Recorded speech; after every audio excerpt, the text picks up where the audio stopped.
Rp12.991.768.300. Sementara rakyat Aceh Utara sebagai pemilik kedaulatan terhadap APBK masih banyak yang hidup di bawah garis kemiskinan, masih banyak rakyat yang merintih, menahan lapar dan dahaga, masih banyak rakyat yang menggais rezeki ke sana kemari agar mendapat recehan untuk sesuap nasi.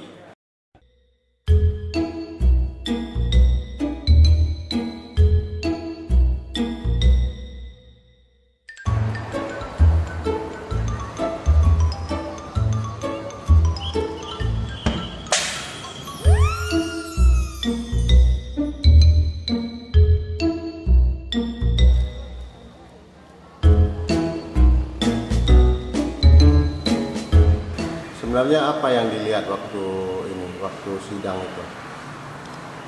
Ya, saya selaku perwakilan warga itu melihat tingkah dan sikap para anggota dewan ketika sidang paripurna APBK 2016 itu sangat tidak baik. Mulai dari berbicara, ngoceh, kemudian sampai merokok. Itu yang saya lihat ketika rapat sidang paripurna di Dewan Aceh Utara. Dengan sikap itu apa yang Anda nilai dengan keseriusan mereka? Ya, ini jelas bahwa mereka tidak menunjukkan keseriusan, tidak menunjukkan keberpihakan kepada masyarakat, kepada rakyat.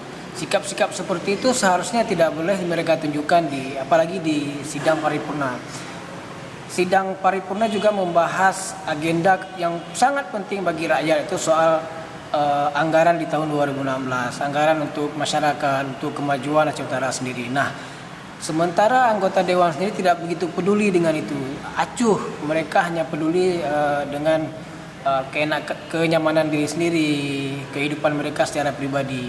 Nah, itu dibuktikan dengan sikap mereka di sidang. Itu nampak sekali bahwa mereka tidak antusias membela rakyat, tidak antusias berjuang demi kepentingan rakyat.